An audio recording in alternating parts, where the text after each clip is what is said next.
Olá, senhores papais, senhoras mamães, senhores tios, vovôs e vovós, responsáveis pelos alunos e alunas, meninos e meninas, rapazes e moças do Colégio Caminhos e Colinas. Vamos começar agora as primeiras explicações da apostila número 2, do caderno 2 do nosso curso de formação familiar. Esse caderno, ele tem como tema entender as manifestações do ser humano. Existe até uma pequena ementa aqui, né? Não se assustem, tá? Não é nada difícil, não. Algumas pessoas, alguns papais e mamães escreveram para nós dizendo: puxa, mas esse negócio está com uma linguagem muito difícil. Eu tomei nota disso e estou procurando falar numa linguagem mais fácil. Mas olha, percebam o seguinte: nós temos o texto gravado, o vídeo aula que vocês acessam usando o QR Code, né? Depois tem o texto resumo que está no próprio caderno, e depois tem as aplicações práticas. O que é realmente importante são as aplicações práticas. É claro que para fazer essas aplicações práticas, os senhores pais precisam ler esse texto, né? E, eventualmente, se tiverem tempo para isso também, ouvir o vídeo inteiro. Mas olha, nós confiamos muito em vocês, no jeito que vocês têm.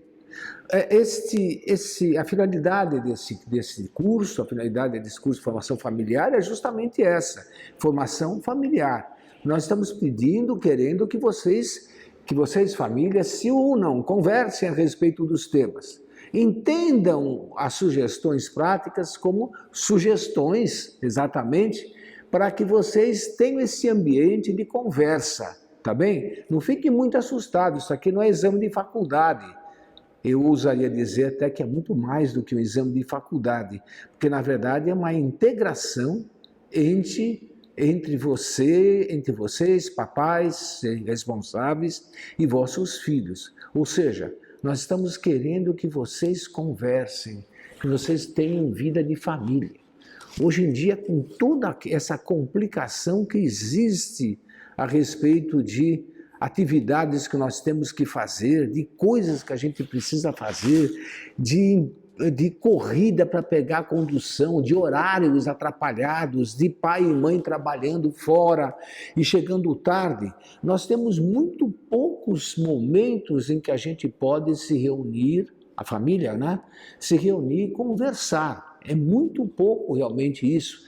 Um pai uma vez comentou comigo: professor, eu passo mais tempo com o motorista do ônibus do que com a minha esposa, né? E com meus filhos. E é verdade. Infelizmente é verdade. Então, esses momentos são preciosos e usem-nos bem. Não fiquem preocupados, isso aqui é lição. Não, isso aqui é muito mais do que lição.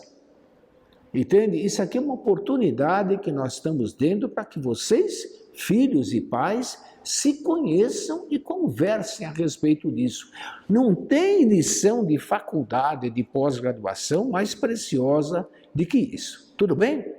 Então, dito isso, nós estamos falando então a respeito das realizações do ser humano, do que o ser humano faz, como é que o ser humano se manifesta. E nós vamos ver então que uma das formas pelas quais o ser humano se manifesta e faz é pela técnica, é fazendo coisas. Todos vocês têm objetos preciosos em casa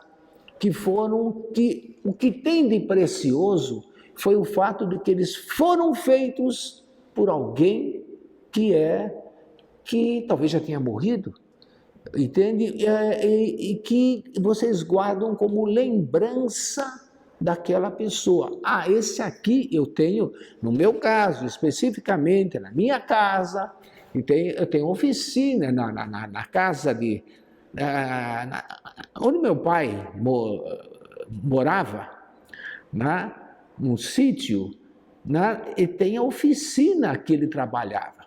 Ele não era mecânico, nada, mas ele gostava de brincar, de trabalhar com as ferramentas dele.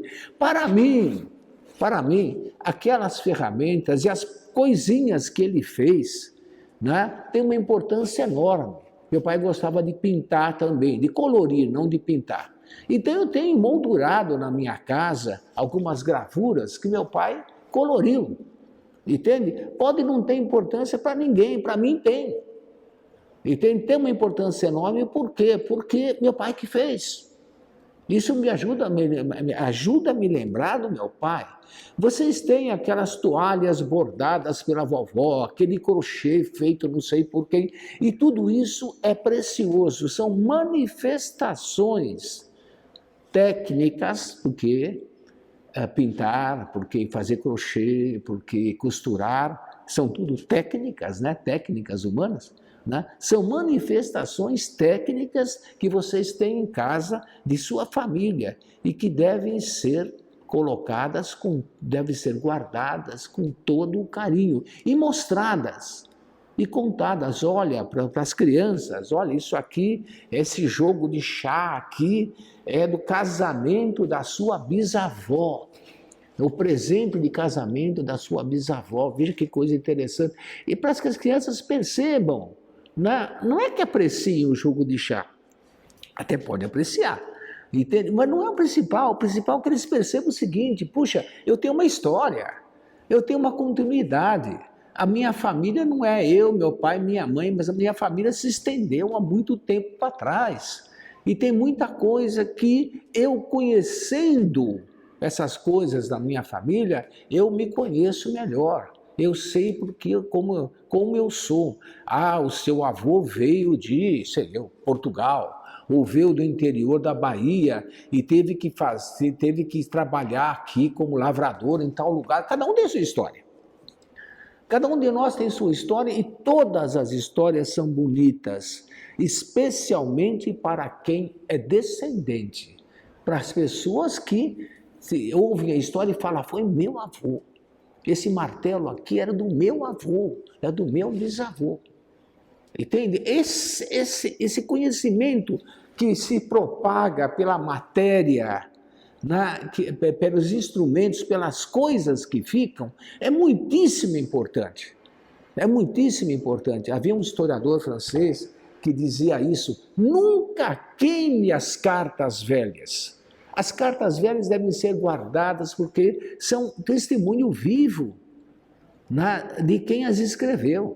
E contam, ainda que seja uma conta, ainda que seja uma bobagemzinha qualquer, é muito importante porque, puxa, é a letra do meu bisavô, do meu tataravô. Veja, ele morava em tal lugar, está lá o endereço da carta, né? Salvador, em 1946. Puxa vida, olha aí, Salvador, meu avô era de lá, em 1946. O que estava acontecendo em 1946?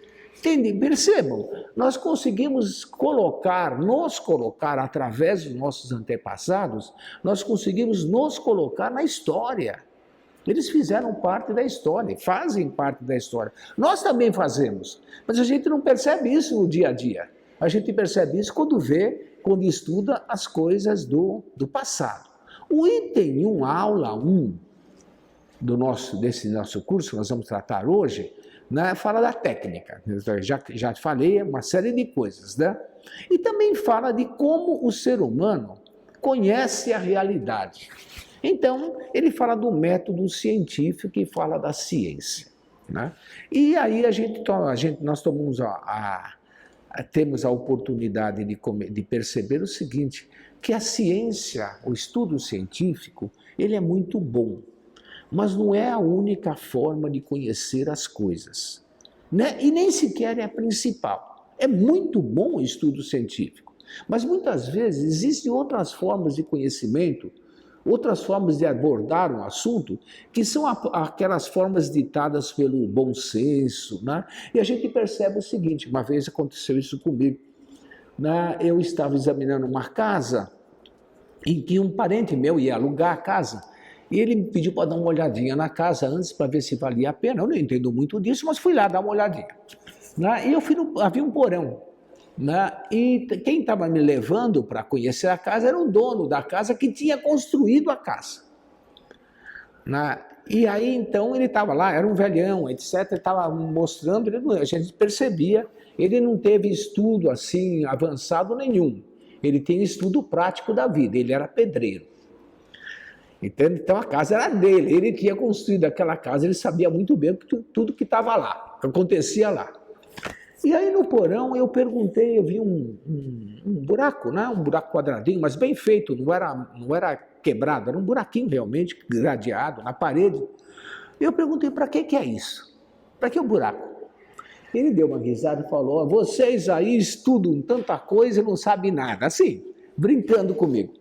Vocês estudam tanta coisa e não sabem nada. Se não tiver um buraco aqui desse lado e outro do lado de lá que o senhor não viu, dá uma olhada, tem outro lá. Mas se o senhor não tiver esses dois buracos, o ar não corre aqui no porão. E se o ar não correr, fica tudo mofado, fica tudo úmido. Então, o senhor pode reparar que não tem mofo nenhum, esse porão está sequinho. Por que está sequinho? Por causa dos dois buracos que eu coloquei aí. Entende? Veja, ninguém ensinou para ele a respeito de teoria da umidade, nada disso, ele aprendeu-se na prática. Entende? E ele fazia questão de mostrar que ele sabia mais, bom, qualquer pessoa sabe mais de pedreiro do que eu.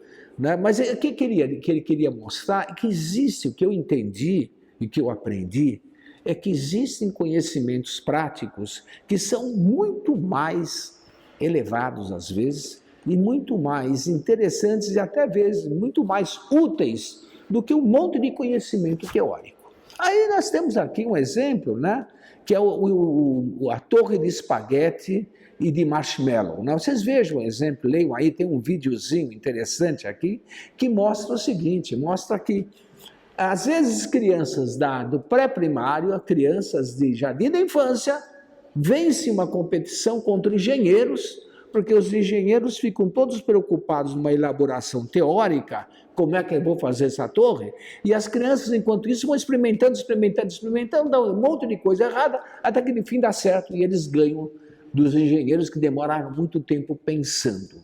Veja, existe um conhecimento prático, que a gente não pode afastar. Às vezes, a pessoa chega e diz para você, eu sou especialista nisso. Tem muito isso com o médico, O médico é especialista em alguma coisa. E geralmente acontece muito, principalmente com o médico novo, acontece muito que ele diz, eu sou especialista em ouvido. E você fala, doutor, estou com dor de cabeça, e ele responde, isso eu não entendo. Estou brincando, é verdade mesmo, acontece muito isso. Porque a pessoa se especializou tanto em alguma coisa que perdeu a visão geral da realidade. Ele devia cuidar da pessoa humana, e em vez de cuidar da pessoa, ele se especializou tanto que ele só cuida do ouvido. Do ouvido esquerdo. Se a pessoa tiver ruim do ouvido esquerdo, fala com ele que ele resolve. Se a pessoa tiver mal do ouvido direito, ou tiver mal do dor de cabeça, ou tiver com sinusite, ou tiver com gripe, ele não sabe dar um remédio, um Tilenol para a pessoa, porque ele não entende do assunto. A especialização nos atrapalha. Muitas vezes acontece isso com um professor também, viu? O professor às vezes se especializa tanto em algum aspecto da educação, que ele perde o pé da educação verdadeira. E aí vem um pai, uma mãe, com bom senso, fala, professor, peraí, não é assim, esse assunto precisa ser resolvido dessa outra maneira. E dá um conselho que o professor, se for humilde e se realmente perceber e tiver disposto a aceitar o conselho que o pai e a mãe deram, vai perceber que é isso mesmo. Entende? Por quê? Por que isso? Porque o pai e a mãe, que podem não entender nada de pedagogia, mas eles têm a prática.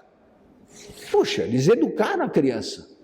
Eles conhecem a criança muito melhor do que o professor. E nós queremos ressaltar essa realidade quando na nossa educação, no nosso colégio. Vocês estão lembrados, já falei isso 1 milhão de vezes para vocês, vocês estão lembrados que no nosso colégio, a primeira coisa, a coisa mais importante, não são os alunos, são os pais. E que a segunda coisa mais importante também não são os alunos, são os professores. E a terceira coisa, muitíssimo importante, são os alunos.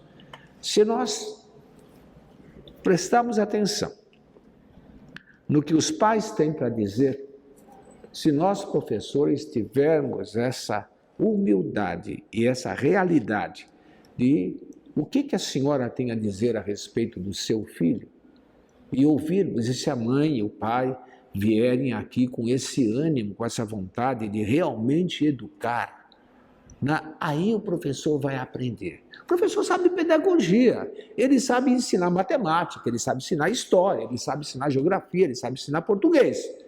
Entende? Ensinar é uma coisa, educar, no sentido maior da palavra, é outra muito diferente. Os professores ensinam, os pais educam. Os professores educam com o auxílio dos pais. Mas nós precisamos do auxílio de vocês para podermos educar, ajudar vocês a educar bem os vossos filhos.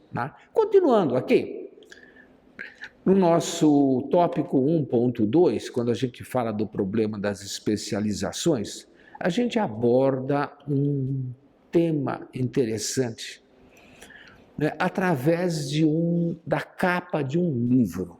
Eu vou pedir para o nosso editor colocar agora para vocês essa capa do livro, que tem tem no caderno de vocês, está lá. Mas eu queria comentar junto com vocês. Vocês estão vendo a capa de um livro, o livro chama-se A Educação, a Tragédia Continua, então nós entendemos que é um livro sobre educação, mas a capa que o livro colocou, que o autor escolheu, é muitíssimo interessante. É uma foto real, não está posado, é isso mesmo.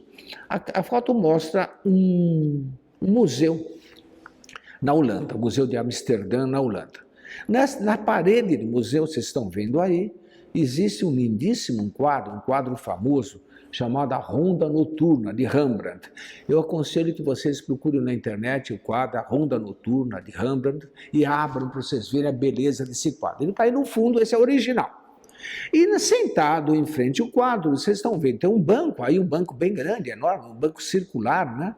E nós temos aqui 1, 2, 3, 4, 5, 6, 7, 8, 9, 10, 11 cabecinhas aqui de adolescentes que foram ali, né? E eles certamente foram levados por uma escola, né? Para conhecer o museu. E para conhecer essa obra-prima do Rembrandt, que é a Ronda Noturna. E olha o que todos estão fazendo. Eles estão todos olhando os seus celulares. Eles estão diante de uma das maiores obras-primas que a humanidade pintou. Se nós fizermos a lista dos 10 maiores quadros da humanidade, esse aqui está no meio. Sem dúvida está. O professor, a professora que levou eles lá, levou para que eles apreciassem o quadro. E o que eles estão fazendo? Eles estão fazendo aquilo que eles fazem todo dia, a qualquer momento, em qualquer instante, olhando o celular. Alguém pode dizer, não, peraí, eles estão vendo a explicação sobre o quadro que está no celular. Tá, vamos acreditar, vai, vamos fingir que é verdade. Vamos fingir que eles estão realmente lendo a explicação sobre o quadro que está sendo transmitida pelo celular para eles. Ainda assim está errado. Diante de um quadro desse, a gente não fica lendo a explicação na hora, a gente admira. Uma das formas maiores de conhecimento, talvez a maior forma, é essa admiração que nós devemos ter diante das coisas bonitas e que, infelizmente, as pessoas vão perdendo. Reparem como as crianças pequenas admiram. A criança pequena, ela é, primeiro, perguntadora, vocês sabem disso, né? Vocês têm filho de 4 anos de idade, 5, lembram, né? Vocês lembram das 500 vezes que ele fez pergunta para você durante um ano. O que é isso? O que é aquilo? O que é isso? O que é aquilo? Porque ele quer saber. Ele tá descobrindo o mundo. Tem um monte de coisas interessantes e bonitas na frente dele e ele quer saber como e por quê. as coisas são assim. Né? Isso é filosofia. A criança pequena filosofa e a criança pequena admira. Quando ela vê uma coisa bonita, ela corre para chamar o pai, ela corre para chamar a mãe, para ver também, porque ela quer que você compartilhe daquela beleza que ela está descobrindo. Né? E isso é sabedoria, esse é o princípio da sabedoria. Admirar, chamar os outros para ver, se deslumbrar diante daquilo. Entende? A criança está construindo o seu universo interior. Nós, pais, devemos proporcionar para as crianças toda a oportunidade possível para que eles admirem coisas, mostrar coisas bonitas e deixar e atender a criança quando a criança vem buscar, vem chamar a gente para ver. Eu me lembro perfeitamente de uma vez, pelo menos, eu me lembro perfeitamente de ter feito isso. Eu devia ter o quê? Uns 6 anos de idade, por aí. Entende? Quando eu descobri uma flor. Né? Eu estava andando pelo quintal, eu tinha um quintal enorme, né? A minha casa era uma mistura de chácara com residência, né? Uma chácara grande, e tinha lá uma flor que vocês vão dar risada, uma flor de abóbora, mas para mim era deslumbrante ver aquilo. Que coisa bonita! Por que é deslumbrante? Porque eu descobri. Eu que tinha visto aquela flor, tinha acabado de abrir. Eu que tinha descoberto aquilo e eu queria contar para todo mundo aquilo que eu tinha visto. As crianças gostam de fazer isso e isso é bom. E é melhor, é muito melhor quando o adulto percebe e partilha. E pergunta para a criança, o que você achou mais bonito? O que você achou mais bonito nisso? Tem outra coisa mais bonita também que você gosta? Essa outra flor, já que ele está admirado com aquele assunto, fazer variações em torno do assunto para que ele continue falando e se entusiasmando por isso. Ele chegou em casa, ele fez um desenho. Não é só dizer, puxa, que desenho bonito. Não, é pedir que ele explique o desenho, pedir que ele explique as continuações do desenho, o que tem depois, se é uma história, o que vai vir depois. O que veio antes? Entende? Para que ele use a imaginação dele, criando coisas. Eles estão, sem brincadeira, eles estão se tornando sócios de Deus. Eles estão criando também. Estão fazendo o ato da criação, um ato criativo. Quando nós criamos alguma coisa, quando nós construímos alguma coisa, nós estamos sendo sócios de Deus. E depois, aqui, aproveitando já o embalo dos telefones celulares aqui, em seguida vem um quadrinho dizendo assim, podemos falar com o mundo todo, mas não temos o que dizer.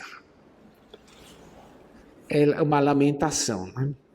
A técnica, o uso maravilhoso do celular, da internet, de tudo que veio junto com a internet, né, trouxe o homem para uma facilidade de conhecimento do mundo como ele nunca teve.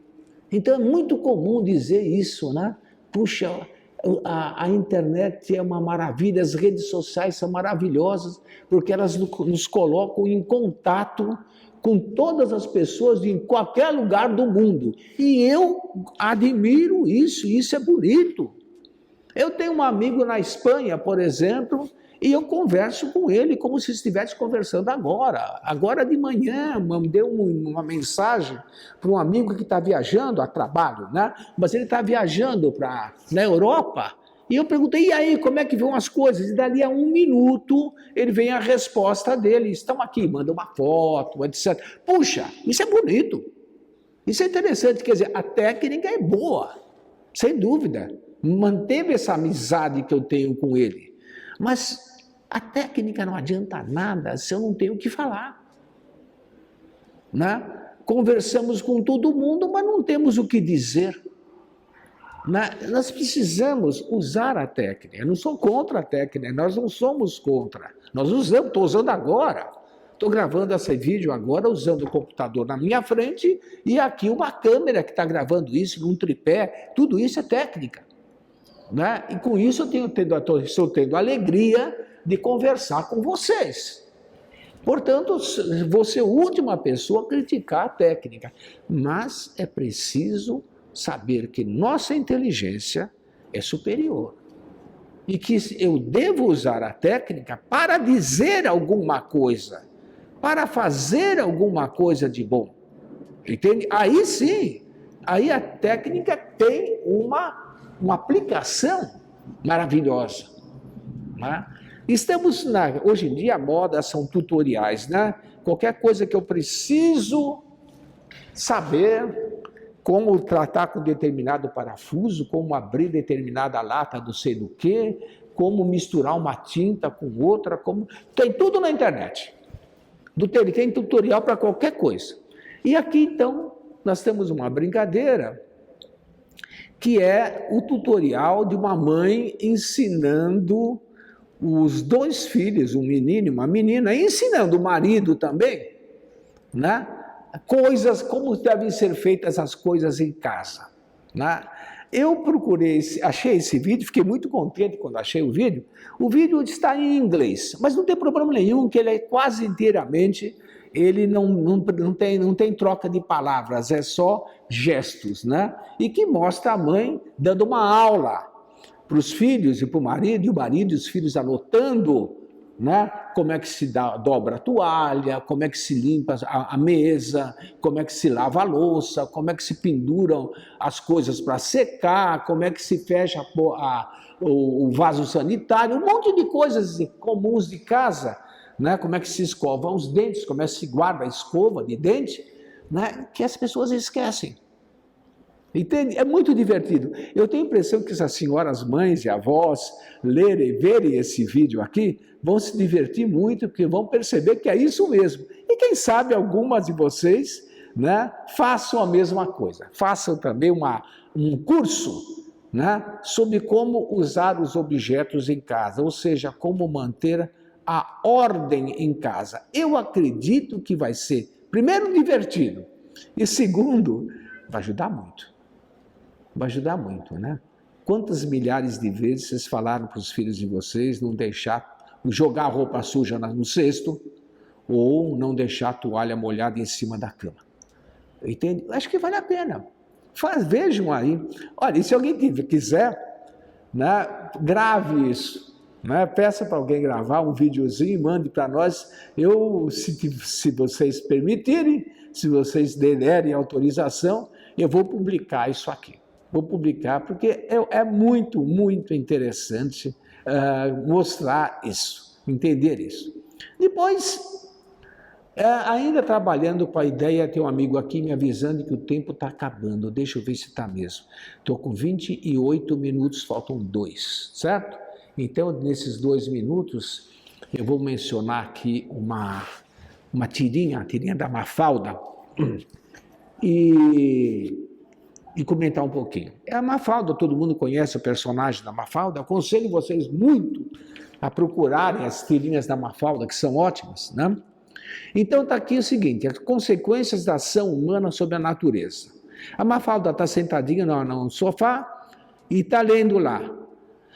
Não é necessário fazer uma análise profunda para ver que desde o arco e flecha, continua no outro quadrinho, até os mísseis teleguiados, é surpreendente o quanto evoluiu a técnica. É verdade, né? E a Mafalda comenta, né? E é deprimente o pouco que mudaram as intenções. A técnica evoluiu muito, mas a intenção dos seres humanos de matar uns aos outros, né? Desde o arco e flecha até os mísseis teleguiados, a intenção continua a mesma. A Mafalda tem um probleminha, tá? Ela é um pouco pessimista, tá? Eu acho que a gente deve ler a Mafalda, eu gosto muito da Mafalda, mas é preciso descontar o seguinte, nós não podemos ver o mundo só com pessimismo. E finalmente aqui, porque tem uma tira aqui muito divertida a respeito da magreza como valor supremo. Então tem aqui uma tira em que mostra, deixa eu aumentar um pouquinho aqui para poder ler, ser magra, o ideal de ser magra. Isso vale especialmente para as meninas, né? Talvez para alguma mamãe ou titia também, né? Então a quadrinho diz, alguma coisa melhor do que ser linda? E ela responde, ser magra. Né? Alguma coisa melhor do que ser jovem? E ela fazendo exercício fala, ser magra. Alguma coisa melhor do que ser elegante? E ela responde, ser magra. Alguma coisa mais fantástica do que ser bem-sucedida? Mostra uma executiva, né? Ela diz, ser magra. Alguma coisa mais fantástica do que ser famosa? E ela diz, ser magra. Alguma coisa mais fantástica do que ser milionária? Ser magra. Alguma coisa mais importante do que encontrar o homem de sua vida? Ser magra. Alguma coisa mais importante do que ser feliz? Né? E ela responde, ser magra. E aí vem o último quadrinho. E existe alguma coisa mais importante do que ser magra? E ela responde, não ter celulite. Eu acho interessante, porque aborda um problema terrível, mas terrível, que é a questão da preocupação que nós temos com a nossa aparência física. Em seguida tem um videozinho muito simpático de uma menina, de um grupo de pessoas, desde velhos até crianças, em que se perguntam o que você mudaria no seu corpo? E aí as respostas são muito simpáticas, porque alguns vão responder, eu quero ser magra, eu quero corrigir meu cabelo, mas aí vem as crianças. E as crianças respondem coisas completamente fora disso, de uma sabedoria enorme que eu aconselho vocês a verem. O nosso tempo acabou. Eu espero ter ajudado vocês em alguma coisa nesses 30 minutos aqui e peço que vocês nos mandem sugestões. Eu recebi um monte, tá? Recebi um monte de sugestões, etc. Estou tentando seguir as sugestões. Peço que vocês nos mandem sugestões para que a gente possa ir melhorando esses cadernos cada vez mais. Tudo bem? Muito obrigado. Bom dia, eu sou o professor Harrison Parisotto da Paixão, sou professor no Colégio Caminhos e Colinas, coordenador do ensino médio na unidade Caminhos. Hoje nós vamos fazer uma reflexão muitíssimo importante para nós nos dias atuais. Nós vamos falar um pouco sobre a importância do tempo, da organização do nosso tempo. O tempo para nós ele é um tesouro de fato, né? Então aquilo que é tesouro, aquilo que é bem, aquilo que é algo que nos é valioso, né? É necessário que nós pensemos sobre isso, é necessário que nós façamos um bom aproveitamento. E muitas vezes, né, o nosso tempo ele passa sem nós percebermos, sem nós nos darmos conta, né, que ele passou. É muito comum ouvirmos frases, né, do tipo, eu precisaria de mais 24 horas no dia, eu precisaria de mais tempo, né? Ou mesmo no trabalho, muitas vezes nós temos prazo para fazer as coisas e nós dizemos, olha, neste prazo eu não vou conseguir, eu precisaria de um prazo maior. Mas por que isso acontece, né? No fundo, tudo isso acontece porque nós estamos desacostumados a organizar o nosso tempo e lidar bem com ele, né? É muito comum também na realidade da escola, né, os nossos alunos dizerem, professor, não tive tempo de fazer a lição, não tive tempo de fazer o trabalho, né? Então, no fundo, é a organização, né? É algo que é necessário para nós como seres humanos, que é estabelecer prioridades, estabelecer metas, coisas serem cumpridas, né? Então, justamente por isso nós temos como um ponto fundamental e importante para a nossa reflexão, como famílias, né, a questão do tempo. Então nós vamos tratar um pouco sobre esse tópico hoje, sobre esse tema, né? Eu vou começar lendo para vocês um poema de Mário Quintana, né, que chama-se O Tempo. E ele diz assim, a vida é o dever que nós trouxemos para fazer em casa. Quando se vê, já são 6 horas. Quando se vê, já é sexta-feira. Quando se vê, já é Natal. Quando se vê, já terminou o ano. Quando se vê, perdemos o amor da nossa vida.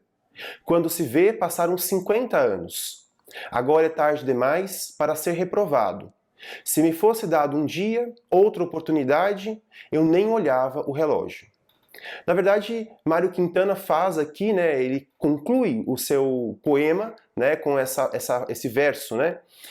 Se me fosse dado outro dia, eu nem olharia o relógio, né? Então, no fundo, ele faz uma apreensão da ideia de que é necessário nós vivermos a vida, é necessário nós aproveitarmos a vida, é necessário nós nos dedicarmos àquilo que realmente para nós é importante, aquilo que nós vemos como uma coisa positiva para nós, como algo necessário, né?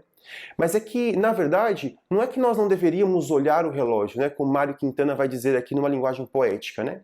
Mas o que nós precisamos é organizar o tempo de acordo com o nosso relógio, né? Para quê? Para que a gente não use essas frases, né? Essas ideias que são muito comuns no nosso dia a dia, como nós falamos logo no início, né?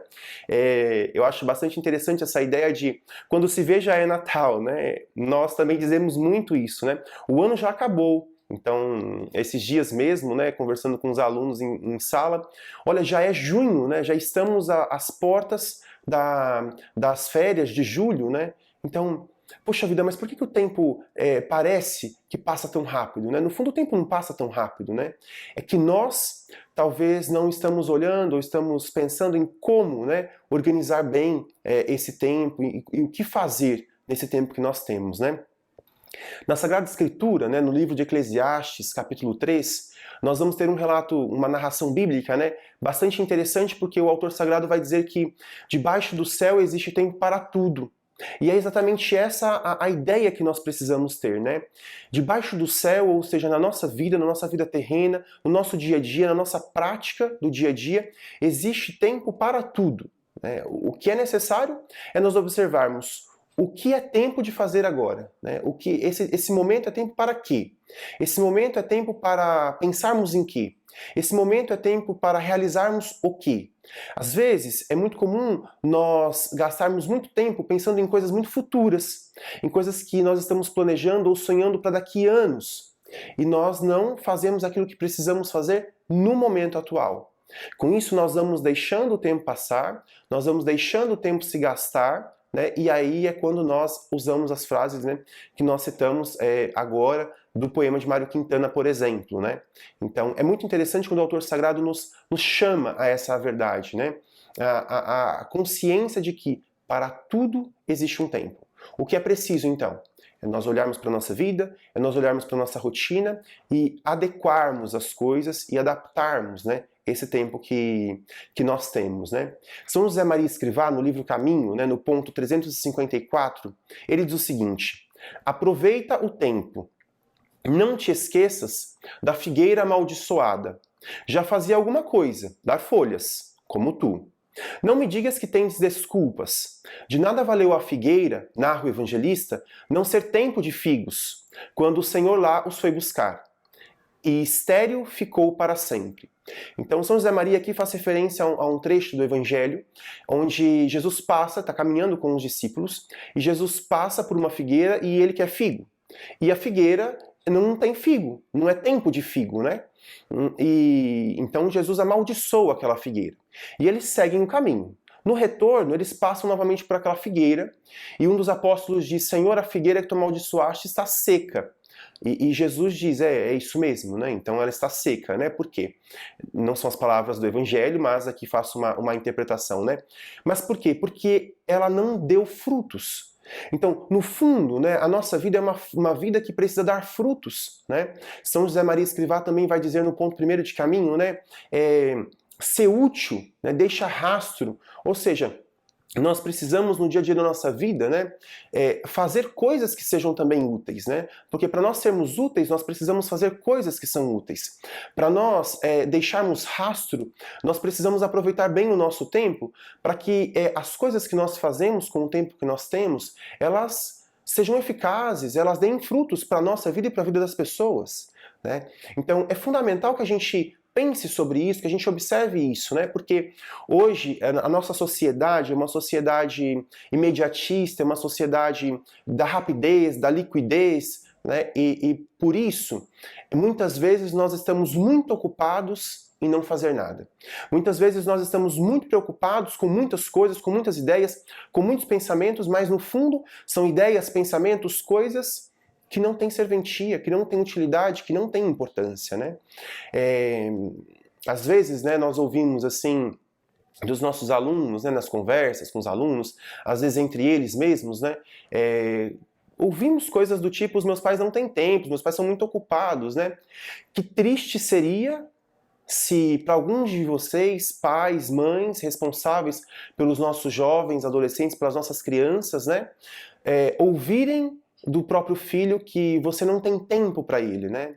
Se existe um bem na vida de vocês, eu tenho certeza que esse bem são os filhos. E nós, como colégio, né, acreditamos muito nisso, que nós somos parceiros das famílias. Né? Por isso, para nós, numa hierarquia de valores, vocês sabem que as famílias estão em primeiro lugar. Né? Os pais, os responsáveis estão em primeiro lugar. E por que isso? Porque nós acreditamos muito que se os pais, se os responsáveis estão bem formados, né, estão com a vida bem organizada, isso inevitavelmente também será assim na vida dos filhos, né, das crianças, dos nossos jovens e adolescentes que nós temos no colégio. Então, para nós é muito importante que os pais, os responsáveis estejam bem formados. E também nisso eu digo para vocês, é muito importante que numa hierarquia de valores, numa hierarquia de organização do tempo, de atividades, os filhos estejam, né, nas primeiras categorias, né, nos primeiros lugares da vida de vocês, né, porque é fundamental que eu tenha tempo para ver o crescimento, o desenvolvimento, o amadurecimento, né, dos filhos. Aquela conversa de família, quando a gente encontra aquela tia que há anos não vê, né? Nossa, como esse menino cresceu! A tia, né, ela fica distante, então, de fato, ela não vê o desenvolvimento. Mas que triste seria se um pai ou uma mãe se dessem conta de que, de repente, o meu filho cresceu, a minha filha cresceu e eu não vi. Né? E eu não acompanhei isso, e eu não percebi isso, né? Então, e por que que isso às vezes acontece? E por que que isso às vezes acontece, né? Porque às vezes nós estamos ocupados demais em não fazer nada, né? Nós estamos sobrecarregados demais com muitas coisas que são encargos que não nos são necessários viver, mas que nós vamos tomando para nós, para nossa vida, né, mas que na verdade não deveriam ter prioridade, né, no nosso tempo, no nosso dia a dia, né? Por isso é importante essa organização do tempo. Né? Então, para quê que nós organizamos o tempo? Em primeiro lugar, por quê? Porque a organização do tempo, ela possibilita e ela promove, né, um uso mais completo e mais intenso do tempo, ou seja, eu otimizo o meu tempo, eu otimizo as minhas atividades e justamente por isso eu tenho mais tempo para fazer as coisas, para realizar atividades, né? Depois, a organização do tempo ela é um sinal de maturidade. Por que ela é um sinal de maturidade? Porque à medida em que eu consigo eleger aquilo que é fundamental, aquilo que é essencial na minha vida e no meu tempo, no uso do meu tempo, inevitavelmente eu também estou demonstrando uma capacidade de fazer escolhas, né?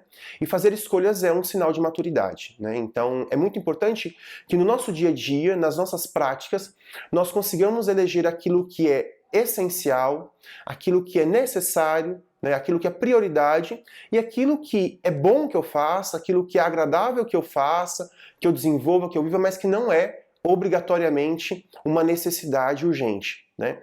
Então eu preciso ter essa hierarquia, tá? Eu preciso saber que aquilo que é rotina, ou seja, aquilo que faz parte do meu dia a dia, que eu preciso realizar todos os dias. Então, para uma mãe, né, uma mãe que é dona de casa também, fazer a refeição, então, fazer o almoço ou o jantar, é uma rotina, é algo que ela precisa fazer todos os dias, né? Por quê? Porque se ela não faz, todas as pessoas que dependem dela para alimentação não vão ter alimentação naquele dia. Então, é uma prática de rotina, né? Então, as prioridades é aquilo que está previsto e que é necessário que eu faça. Né? Mas às vezes aparecem urgências, coisas que não estavam previstas, mas que eu preciso fazer. Então o que é uma urgência? Por exemplo, é uma situação de saúde. Então às vezes pode acontecer de alguém passar mal na família. Então não é algo previsto, não é algo que estava organizado no meu tempo, mas é algo necessário que eu faça, por exemplo, acompanhar uma pessoa no hospital. Ou então, se sou eu que estou doente, parar aquilo que eu estou fazendo para ir ao hospital ou para descansar, né? Então, existem algumas coisas que aparecem como urgência, que não estavam previstas, mas que aconteceram, e eu preciso colocá-las como prioridade, né? Depois existem as necessidades. O que são necessidades? São coisas necessárias a se realizar, são coisas necessárias a fazer, mas que não são imprescindíveis, ou seja, que eu posso deixar para um segundo momento, que eu posso substituí-la por algo que nesse momento seja uma prioridade, né? Depois existem as coisas dispensáveis, ou seja, aquilo que eu devo fazer, mas que não é essencial. Né? Que é bom que eu faça, mas que não é essencial. E existem as coisas supérfluas, que são coisas que são desnecessárias, que são coisas que a gente pode descartar sem nenhum prejuízo do nosso dia a dia, na nossa rotina, né, da nossa vida. Então, pensando sobre as coisas que nós fazemos, né, na prática da nossa vida, como eu dizia antes, o autodomínio, é o controle daquilo que é necessário, né? Isso é uma característica fundamental, né, da maturidade, né? Então, que nós somos convidados a viver no dia a dia, né? Porque isso evita também que nós fiquemos perdidos em futilidades, tá? Nós estamos aplicando no colégio, né, o programa Reconnect, que todos vocês souberam na reunião de pais, nós falamos, né, sobre o programa Reconnect, e também fizemos uma divulgação, nós temos tido aí as oficinas do programa Reconnect, né, que é um programa promovido pelo governo federal, e um programa que justamente tem essa ideia, essa importância de nos reconectar com aquilo que é necessário, com aquilo que é fundamental, que é a família, que são os vínculos, os laços.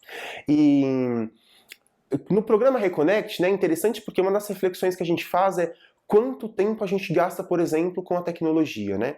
Então, quanto tempo a gente gasta, por exemplo, com as redes sociais? Com o Facebook, com o Instagram, TikTok e assim vai. Esse não é um mal das crianças e dos adolescentes.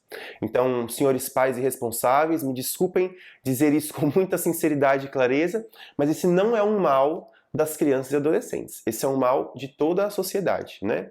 E talvez você esteja vivendo nesse mal. Então, uma das coisas que eu comento, né, quando eu aplico a Oficina Reconnect, é que nos nossos celulares existe um aplicativo que chama-se temporizador de aplicativos.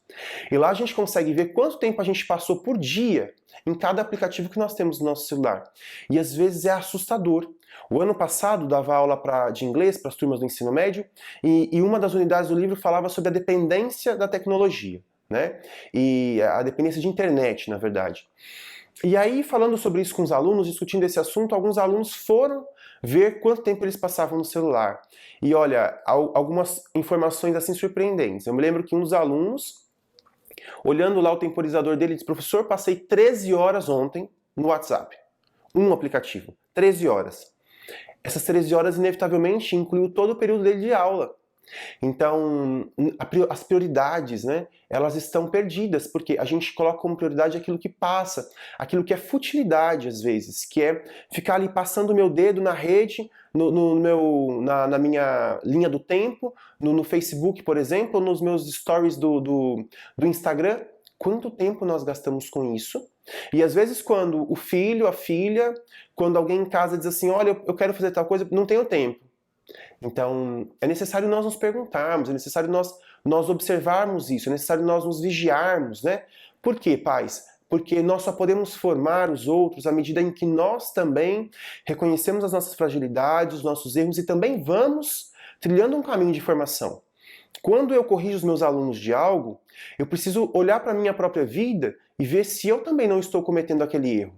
Então, quando eu falo para os meus alunos, por exemplo, em prazo de entrega de atividades, eu preciso observar se eu cumpro os prazos de entrega, por exemplo, de notas perante a direção do colégio, quando eles exigem um cumprimento de datas que já está prevista no nosso calendário.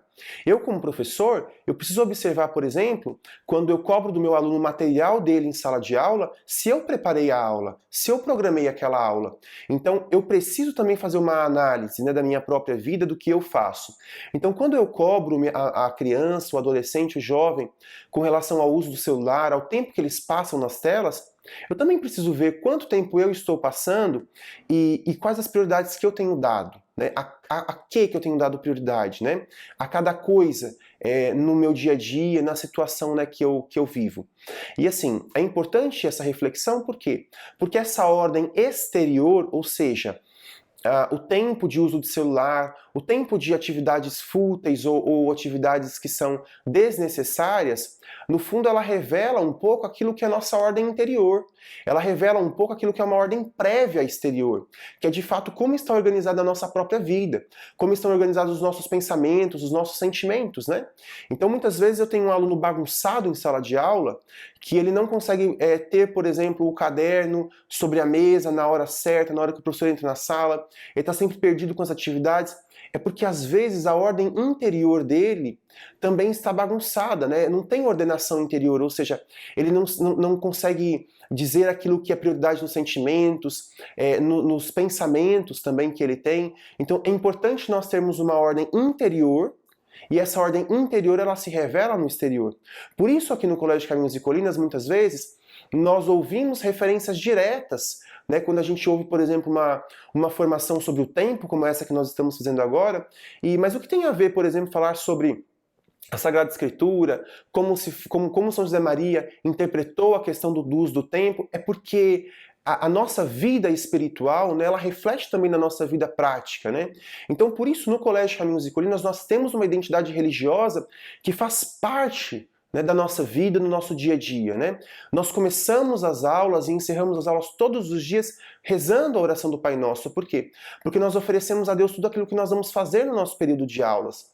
Eu não estou estudando simplesmente para cumprir um horário ou uma carga horária ou um conteúdo previsto, né, pelas autoridades educacionais.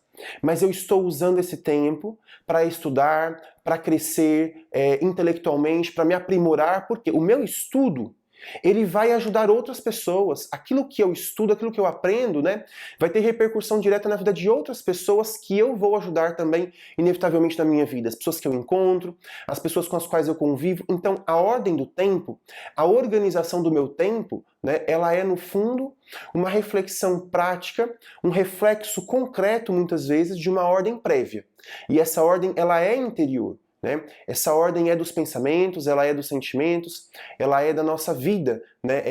Interior, né? A nossa vida com Deus, a nossa intimidade com Deus, a nossa relação com Deus. Né? E como que eu vou viver essa ordem do tempo? Como que eu vou organizar o meu tempo? Como que eu consigo fazer essa organização prática, concreta? Em primeiro lugar, organizando uma vida interior. Como que eu organizo minha vida interior? Tomando rédeas das minhas atividades, tomando rédea daquilo que eu faço, ou seja, eu tenho consciência daquilo que é necessário, daquilo que é importante, e eu decido o que é prioridade, o que é urgência. Por quê? Porque eu tenho maturidade e eu consigo estabelecer isso, eu consigo determinar isso. Depois, eu preciso cultivar uma vida interior. Eu preciso cultivar esse espaço interior por meio de uma vida de oração, por meio aqueles que são cristãos católicos da visita aos sacramentos, aqueles que não são cristãos católicos, né, a visita à participação ao culto, ou a forma como se vive na sua religião, né, a espiritualidade. Depois a leitura. Então é fundamental a leitura espiritual, a leitura bíblica, né? Então isso me ajuda a ter ordem, a ter organização. Olha, eu não consigo ler, professor. Como que eu faço isso? Eu não consigo ler porque eu não tenho organização. Então eu preciso organizar o meu dia de tal modo que eu tenha 10 minutos das minhas 24 horas, olha só, 10 minutos. Me sobram 23 horas e 50 minutos. 10 minutos para leitura espiritual. 10 minutos para ler alguma coisa que vai me ajudar a crescer espiritualmente, na minha reflexão, né? Uma leitura literária, uma leitura de livros clássicos, ou às vezes até de best-sellers. Uma leitura aqui de coisas que nós estamos vendo aí que são boas, né? Precisamos saber coisas que são boas. Existem muitos sites na internet, páginas, que nos orientam, né, a livros bons, a livros que têm conteúdos bons, né? Então é necessário, é importante que a gente faça essa busca, que a gente faça uma leitura. Os nossos alunos têm pouquíssima prática de leitura. Por quê? Porque não se lê em casa. Porque eles não veem os pais lendo, né? Então é muito difícil para uma criança, um adolescente, ele fazer o que ele não vê os pais fazendo em casa. Então, se os pais não leem, é porque não é importante ler, é porque tem outras prioridades na vida. Então, quando eu, como professor de português, peço que o meu aluno faça a leitura de um livro em casa, de um clássico da literatura, por exemplo, ele olha para mim e ele diz, professor, isso não é importante, isso é necessário. Por quê? Os meus pais não leram, né? Os meus pais vivem tão bem aí na vida e não leram.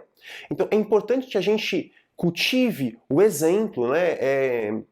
Mais do que palavras, né? Eu preciso fazer, eu preciso ter ordem no meu tempo, mais do que dizer que meu filho precisa ter ordem, né? Eu preciso mostrar para ele na organização da nossa vida familiar que existe ordem do tempo, mais do que obrigá-lo a fazer isso e eu não fazer, né? Então, tem uma santa na Igreja Católica que diz, né, que as palavras comovem, mas que o exemplo, o testemunho arrasta.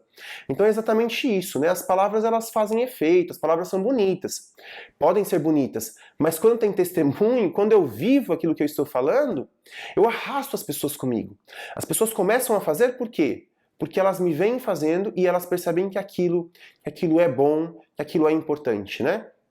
Depois, eu preciso também cultivar a sabedoria, né? A sabedoria do coração. Como? Com leituras, como nós já falamos, com músicas, né? Boas, com coisas agradáveis, coisas que fazem efeito na nossa reflexão, na nossa vida familiar. Né? Então nós precisamos ter bastante consciência daquilo que a gente ouve, das boas amizades, né? As pessoas com as quais nós nos relacionamos, né? Os nossos filhos veem isso, as nossas crianças, eles percebem com quem a gente se relaciona, né? Então é muito importante ter boas amizades, né? É muito importante nós termos práticas esportivas, nós temos o tempo de lazer, nós temos o tempo de passear, o tempo de ir ao parque, o tempo de visitar a família, o tempo de visitar os amigos, né? Então é fundamental, né, que a gente tenha, né, esse tempo, né, dedicado às coisas saudáveis, às coisas boas, né, às coisas que nos agradam, que fazem bem à nossa saúde, né. Então, e todas essas coisas, elas precisam ser, como nós já conversamos, estabelecidas como prioridades, como metas, como coisas essenciais. E eu vou organizando o meu tempo a partir disso, né. É muito importante nós evitarmos o tempo ocioso, ou seja, o tempo que não se tem, eu não faço nada, agora eu não tenho nada para fazer. Não é bom, isso não é descanso, né? Descanso é usar o meu tempo para ir a um parque, usar o meu tempo para conversar com a família, usar o meu tempo para assistir um bom filme, usar o meu tempo para fazer uma boa leitura. Isso é descanso, isso é lazer, tá? Passar o tempo em casa, esparramado no sofá ou na cama, sem fazer nada, não é aproveitar o tempo, não é descanso. Descansar é visitar um bom museu, né? Ontem, esses dias, conversava com um aluno, né, da terceira série do ensino médio e falei para ele, olha, seria interessante, né, fazermos alguma coisa cultural, visitarmos um museu. Você já foi ao Museu do Catavento? Ele disse assim, nunca fui a nenhum museu. 17 anos tem um menino, né? Então, assim, ele nunca foi incentivado em casa a ir a um museu, né? Nós temos os museus que têm entradas com preços acessíveis, né? Alguns até entradas gratuitas para estudantes. Então, nós precisamos buscar essas coisas, né? Nós precisamos incentivar as nossas crianças, os nossos adolescentes a essas coisas. Então, isso também faz parte da organização do tempo, né? Eu preciso ter um tempo dedicado a isso, tá? Então, como que eu faço isso? É importante ter uma organização do tempo, às vezes até com uma planilha, tá? Às vezes até com um estabelecimento de horários. O que eu vou fazer cada dia? Qual o tempo que eu gasto para essa atividade? Então, às vezes é necessário que eu faça a organização, eu pego lá o meu caderno de anotações, ou o meu aplicativo no celular, ou no computador, e eu vou estabelecer os horários, eu vou estabelecer as coisas que eu preciso fazer em cada dia. De novo, porque se nós temos muitas coisas para fazer e não temos ordem, nós passamos muito tempo ocupados em fazer nada. Então isso não pode acontecer conosco. Tá? Isso nós não temos tempo para perder, gente. Nem vocês, nem nós. Então, é muito bom organizarmos o tempo, porque nós não temos tempo para perder. Né? Então, tenha um calendário, anote no seu calendário no celular ou numa caderneta as atividades que você tem para fazer em cada dia. Marque, reserve o dia para o descanso, para o passeio, para o lazer. Reserve o tempo de ficar com os filhos. Reserve o tempo da conversa com os filhos. Né? Existem muitos aplicativos para isso. No celular, né, que vocês podem utilizar, baixa o aplicativo ou anota lá no seu próprio calendário no celular as atividades, os horários. Precisamos organizar o nosso tempo para fazê-lo, utilizá-lo, né, com coisas boas, com coisas necessárias, justas, né? Então, assim, o tempo é ouro, né? São José Maria Escrivá, em outro ponto do livro Caminho, ele vai dizer o seguinte, o ponto 355. É necessário lembrar que os que andam em negócios humanos dizem que o tempo é ouro. Parece-me pouco.